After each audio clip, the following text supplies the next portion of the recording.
Seguimos con dorsal lateral. Bueno, se me había olvidado un poco decirles antes con dorsal AP que el posicionamiento puede ser tanto en bipedestación como en decúbito supino. ¿De qué depende? Depende en general de la condición del paciente. Obviamente, si la condición del paciente no permite hacerlo en bipedestación, se hace en decúbito supino. Pero, en general, la mayoría de los traumatólogos prefieren que la proyección sea tomada en bipedestación, al igual que las lumbares, porque se refleja bien la verdadera posición fisiológica de la columna. Por lo tanto, se prioriza un poco tomarlo en bipedestación. Hay algunos centros que aún tienen como protocolo tomarlo en decúbito lateral o decúbito supino, pero ahí, como les digo, ya depende de cada centro. Ahora, en general, se acepta más en bipedestación. La dorsal lateral, al igual que la P, se toma en un chasis de 30x40 o 35x43, longitudinal regular. Acá ahora cambiamos porque el plano sagital medio va paralelo, ya que está en posición lateral, mientras que el plano coronal está perpendicular. El rayo central es un rayo que es 0 grados, perpendicular. Van a existir casos en que probablemente igual angulen, especialmente en casos de escoliosis en esa zona, en lo cual ustedes van a tener que angular para poder generar una verdadera superposición de vértebras y abrir los espacios intervertebrales. Ahora, en el general, siempre va a ser 0 grados, ¿ya? Siempre partan por eso.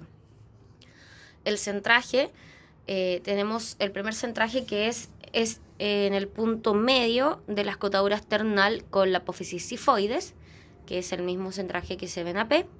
Y el siguiente centraje, que es muy importante, es 4 traveses de dedos hacia anterior desde el borde posterior de la espalda.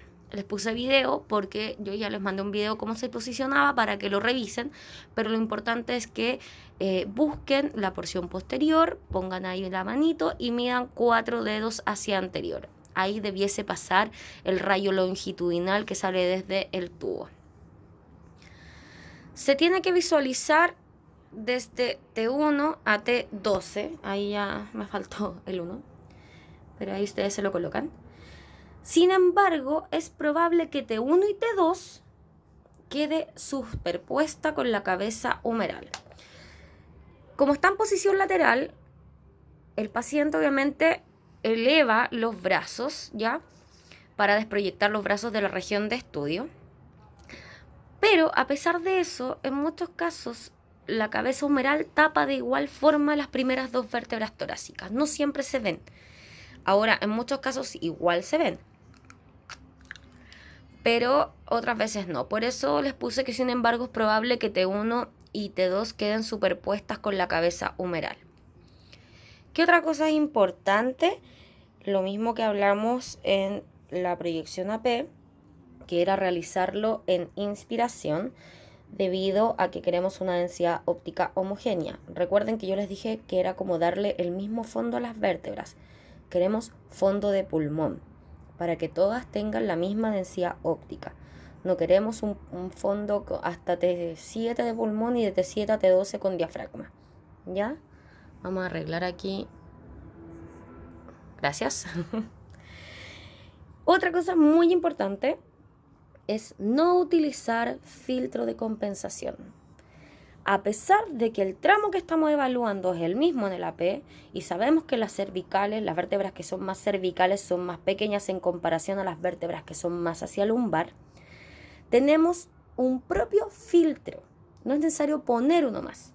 Tenemos un filtro fisiológico y ese filtro es el hombro.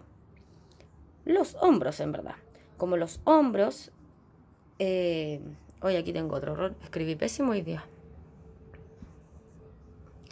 Como los hombros están a los lados, ellos se superponen.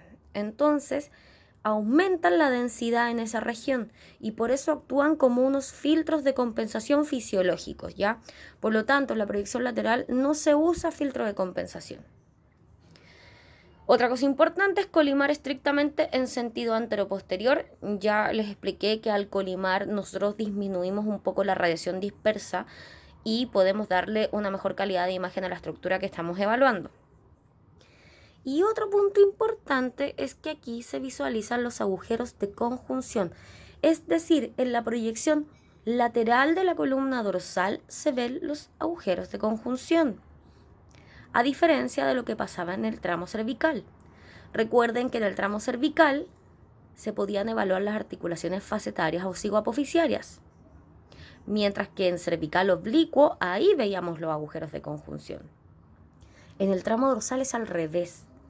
Para poder evaluar agujeros de conjunción necesitamos una proyección lateral, mientras que si queremos evaluar articulaciones facetarias o cigoapofisiarias necesitamos una proyección oblicua.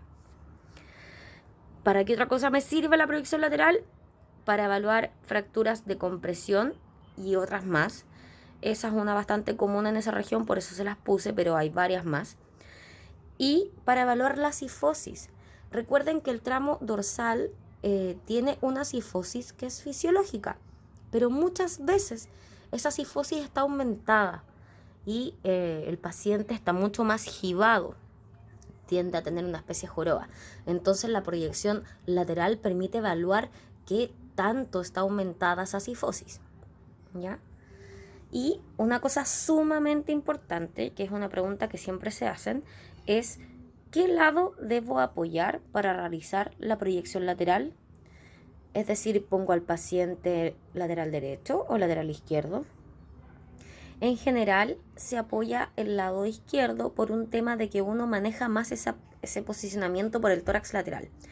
Pero lo primero que tienen que hacer siempre es observar la proyección AP y evaluar si existe desviación de la columna en esa proyección AP, lo que se conoce como escoliosis. Entonces, si existe una desviación en la columna, tenemos que evaluar la desviación. Este es un dibujito ya. En este caso sería como una proyección AP, donde los dos cachitos que se ven arriba es solo para indicar que ahí está la primera costilla, ¿ya? Tenemos el lado derecho y el lado izquierdo, ¿ya? Que está escrito en ese sector, y ese sería entonces el lado izquierdo. Como ustedes ven en la proyección AP, tiene una desviación, ¿ya? En este caso, la desviación es hacia el lado derecho. Ese lado donde va la desviación se conoce como lado convexo. Y el lado donde queda como el hoyito, que yo siempre digo como que si estuvieran excavando, es el lado cóncavo, ¿ya? Entonces nosotros evaluamos, esta es nuestra radiografía P, vemos que hay una desviación a derecha, es decir, el lado convexo está a la derecha, en este caso. ¿Qué hacemos? Vamos a apoyar el lado convexo, es decir, cuando tomemos nuestra proyección lateral, por ejemplo, este es el estativo, este el paciente en posición lateral, dejamos toda la desviación que tenía a su derecha apoyada en el receptor de imagen. ¿Con qué finalidad? Con la finalidad de que cuando tomemos el rayo, aprovechemos la divergencia del haz y todos los rayos entren de forma paralela a los espacios intervertebrales. Al entrar los rayos de forma paralela a los espacios intervertebrales, se obtiene una imagen como esta, en la cual todo el espacio está totalmente abierto y la vértebra se ve totalmente superpuesta, a pesar de haber tenido una desviación en la columna.